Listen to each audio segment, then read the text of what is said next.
Kalau tidak tahu tentang negara Malaysia, jangan sok tahu. Oh. Kalau tidak tahu apa-apa tentang satu negara, ya di Google aja. Kalau nak layan Mr. RI, jangan cakap sok tahu. Cakap aja, suruh aja pergi ke Malaysia. Biar dia orang sini tuh tahu macam mana kehidupan realita di Malaysia sendiri itu macam mana.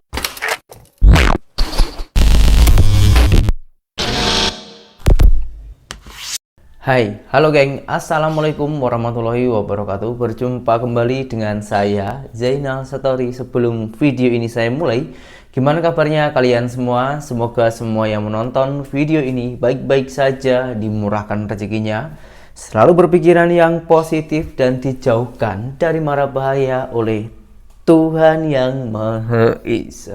Lagi-lagi tentang Mr. RI, kini tengah berdebat dengan seorang TKI, tenaga kerja Indonesia yang berada di Malaysia. Dia orang itu juga membuka ataupun punya channel YouTube, dan dia orang itu berdebat di dalam konten tersebut, yaitu IQW dan juga Mr. RI. Jujur geng, sebetulnya saya sudah agak malas ya nak layan ini, tapi ini kalau kita biarkan geng, ini macam ngawur ngomongannya, itu sesuka hatinya sendiri. Dan saya tengok tadi itu Mr. RI itu tak terima kena kecaman, ataupun dia tak terima koyak dengan TKI tersebut, dengan apa ya geng, realita-realita yang berada di Malaysia yang sesungguhnya. Dan yang saya membuat penasaran lagi itu geng, itu yang membuat tak terima itu yang mana itu? Atau yang cakap Mas Iki itu cakap kalau tak tahu jangan sok tahu itu ya? Jadi kita putar dulu videonya macam mana geng, nanti takutnya salah paham ya. Kalau tidak tahu tentang negara Malaysia, jangan sok tahu. Kalau dibagi Sean dengan warga Malaysia kan sudah koyak, malu sendiri. Warga-warga kami yang belanja di negara Anda itu kami semua bayar pakai Dasar sudah. Misteri. Awak ni kan, saya tengok nak buat komentar, tapi awak selalu melompat dari satu topik ke satu topik yang berkenaan. Apa saya tengok dalam konten awak komen tentang listrik, ya. Apa yang awak komen adalah tentang pembangunan, tentang kemudahan asas, tentang apa yang disediakan asasnya kepada warga negeri. Konten ini saya buat untuk edukasi, diskusi, dan informasi ya. Saya buat konten ini untuk pendidikan, perbincangan dan juga informasi. Sama macam Kak Ari. Pak Ari nak apa tu Bibi dan juga buruh kenyang simen dapat medal macam Datuk Michelle Yeoh. Ya. Agaknya nantilah kita buat satu medal untuk bibi-bibi dan juga buruh-buruh daripada warga asing yang datang daripada luar negara. Kita bagikan medal-medal, kita bentangkan kapet merah.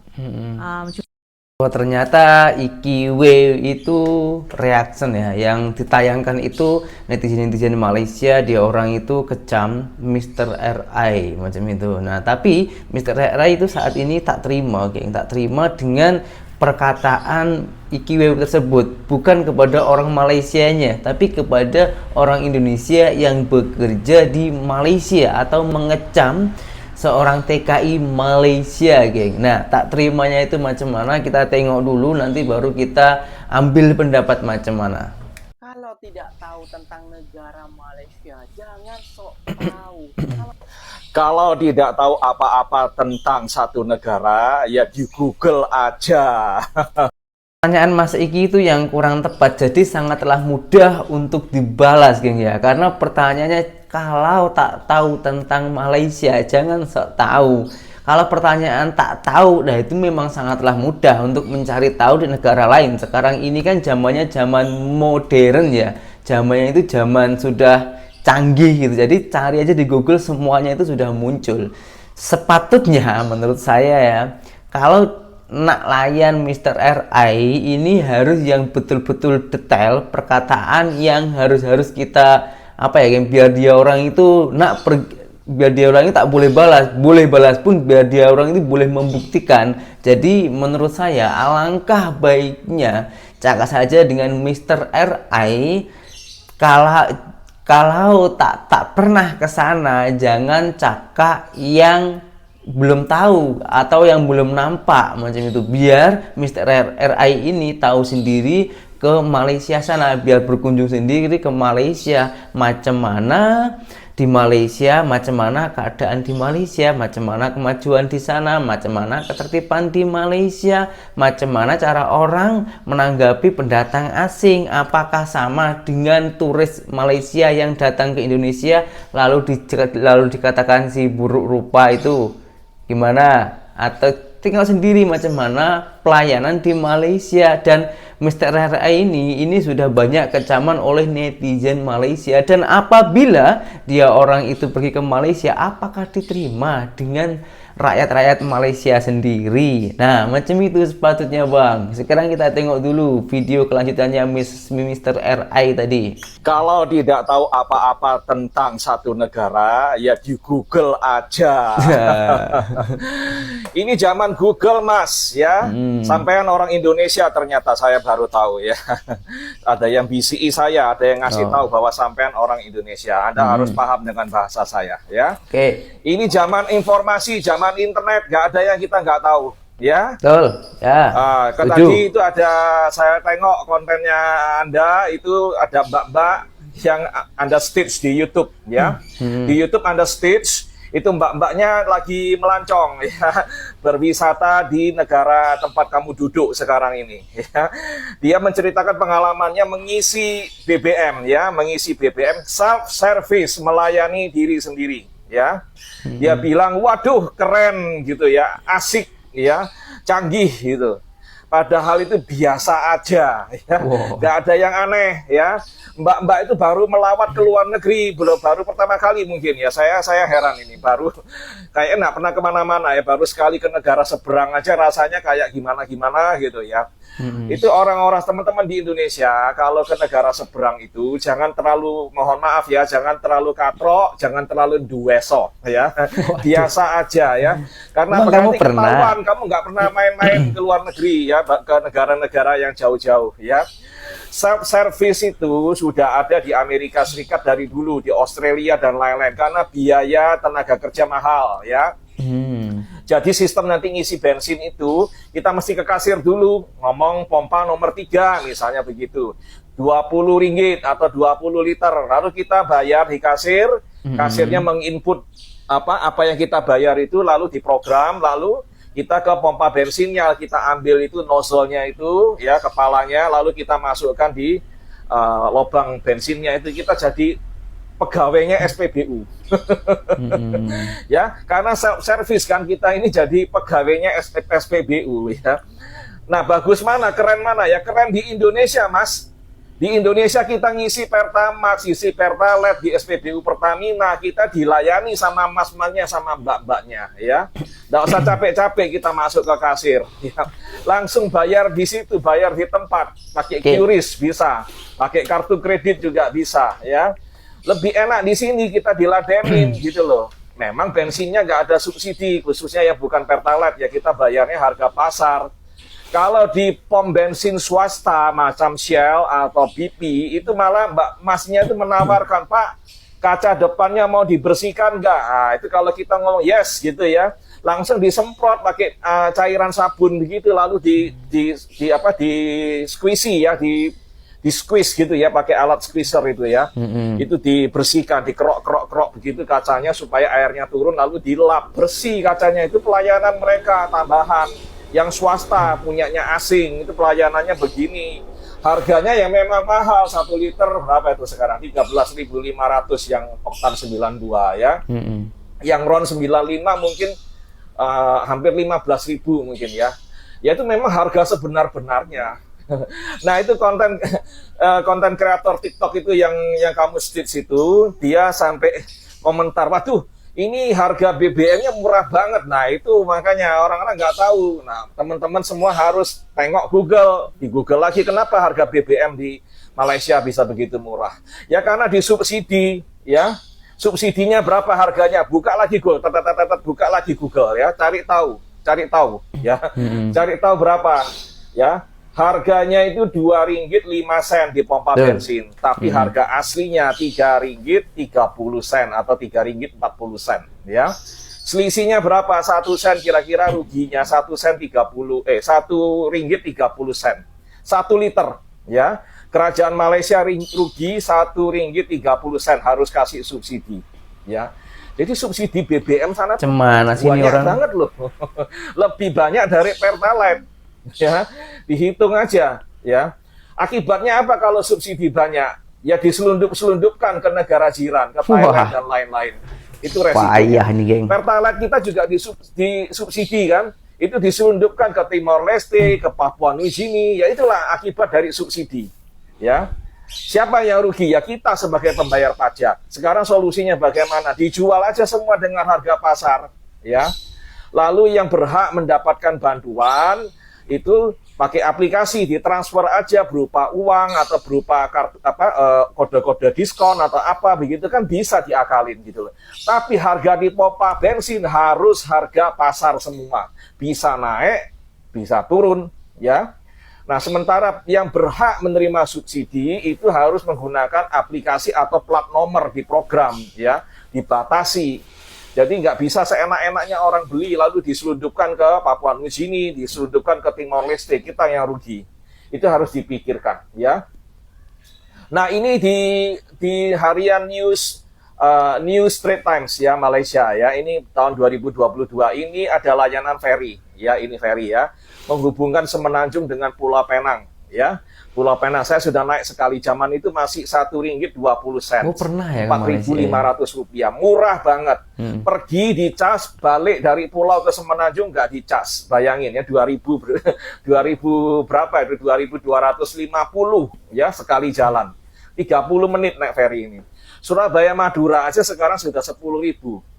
Ya, Ketapang Gilimanuk dari Pulau Jawa mau nyebrang ke Pulau Bali 13.000, 12.000 tiketnya. Kalau kita jalan kaki ya, perorangan ya. Segitu harganya ya. Di sana bisa semurah ini. Sekarang harganya, harga sekarang berapa? Di Google kita tahu ya update-nya bagaimana di Google ya. Rp2 sekarang ya, Rp2 berarti sekitar Rp7.000 sekali jalan. Berarti 3.500 sekali nyebrang ya. Nah, bayangin begitu murah. Subsidi enggak? Of course, ya. Mana bisa begitu murah kalau enggak subsidi? Nah, di negara seberang itu banyak hal yang disubsidi oleh pemerintah pusat maupun pemerintah daerah, ya. Apakah ini baik apa enggak? Ya, silakan disimpulkan sendiri. Tengok hutangnya berapa, hutang negara berapa, ya. Hutang negara sebelah itu berapa, lalu hutang pribadi orang-orang di sana itu berapa, hutang-hutang rumah tangga digabungkan itu berapa. Di Google, oke teman-teman semua di Google, ya. Kalau nggak tahu tentang apa-apa tentang Malaysia, ya jangan sok tahu. Kita bisa sok tahu, Bang, ya, karena Google, oke. Waduh. Anda nggak berani cakap masalah hutang-hutang ini, ya. Anda nggak berani cakap masalah macam-macam yang fakta, ya. Sisi-sisi yang bukan seindah yang Anda ucapkan itu, yang selalu Anda propagandakan itu, Anda nggak berani ucapkan. Karena kalau diucapkan nanti kamu kena marah seperti orang mereka marah pada saya. Karena saya cakap fakta, ya. Jangan, saya sarankan jangan ngomongnya fakta-fakta itu jangan, oke? Karena mereka ngamuk-ngamuk nanti sama Anda, ya.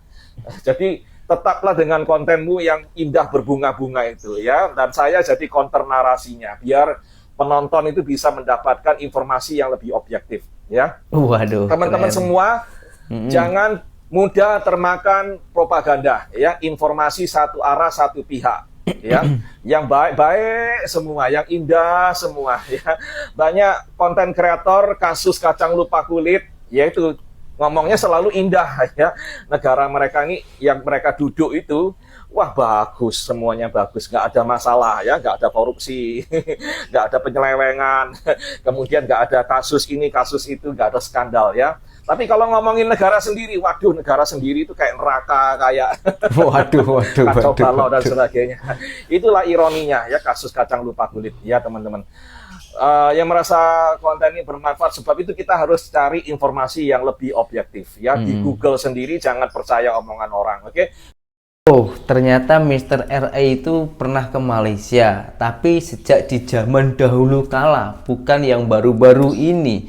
Dan mohon maaf sekali ya, Mr. RA ya, bukannya saya ini membela salah satu negara, bukan. Saya sendiri itu juga orang Indonesia yang pernah bekerja di Malaysia, jadi tahu kondisi di sana setidaknya ya, meskipun tak banyak-banyak sangat ya. Tapi setidaknya saya itu bukan hanya tengok di Google saja. Selain tengok di Google juga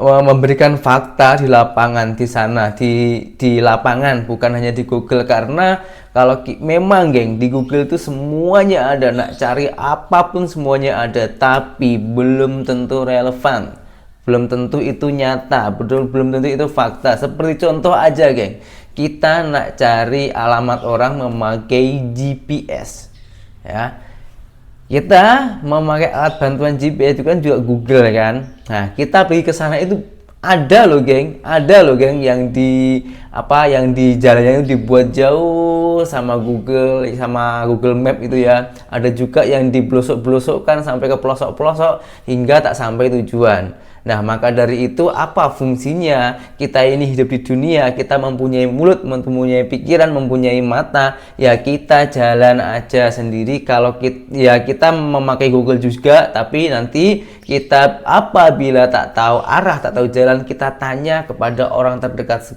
itu. Begitupun dengan yang abang katakan tadi, Mr. RA katakan ya, jangan hanya tengok di Google saja, tapi juga langsung saja kunjungi ke tempatnya sendiri yang Anda katakan tadi. Karena yang Anda katakan tadi itu Malaysia, dan saya itu pernah bekerja di Malaysia, jadi saya juga sudah membuktikan sendiri. Sebelum saya ke Malaysia itu saya pun juga mencari info-info ya. Dulu itu gaji, kan saya kan ke sana itu kerja. Gaji di sana itu basicnya hanya 900 ringgit 1200 ringgit Malaysia zaman itu di tahun 2015. Tapi setelah saya sampai di sana ternyata itu hanya gaji basic. Gaji basic itu yang bekerjanya gaji bulanan. Sementara saya di sana itu gajinya itu borongan, jadinya lebih tinggi, jauh-jauh lebih tinggi. Bukan saya mengunggulkan, tapi ini realita yang saya alami. Oke, sekarang kita membahas lagi tentang subsidi.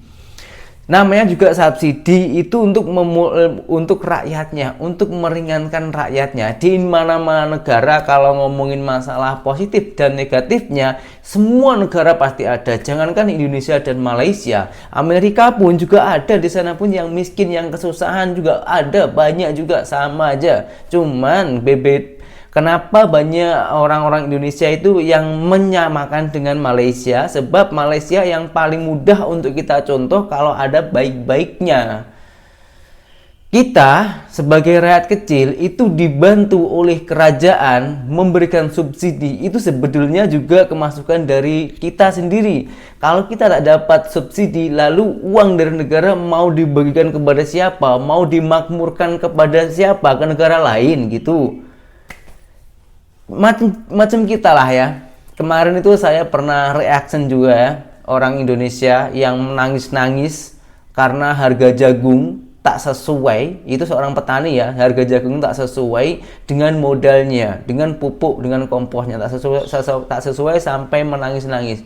Itu karena apa? Karena masih ada orang-orang Indonesia, oknum ya, yang teringin membesarkan perutnya sendiri, hingga dia orang itu tak memikirkan rakyat-rakyat kecilnya, sampai rakyat kecil menangis-nangis macam itu. Dan atasan-atasan itu tak sadar dia boleh hidup itu karena apa? Ya karena rakyat kecil kita boleh tanam jagung, tanam padi, tanam tebu dan lain-lainnya. Hasil pertanian dikelolalah oleh kerajaan lalu dijual ke ekspor lain, mendapatkan keuntungan yang sepatutnya itu juga dikembalikan kepada rakyatnya. Seperti kan diberi subsidi gitu. Kita mikirnya nggak usah utang, nggak usah lah, itu urusannya masing-masing ya kan. Apalagi itu cakap di Malaysia itu kalau dikumpulin per rumah itu hutannya berapa, itu hak kalian masing-masing, karena setiap orang itu mempunyai gaya hidup yang berbeda-beda gitu. Kalau ngomongin masalah subsidi oke, ini kan rahasia umum. Kalau di Malaysia itu geng, itu subsidinya memang gila-gilaan geng. Memang semuanya itu sangatlah murah di sana.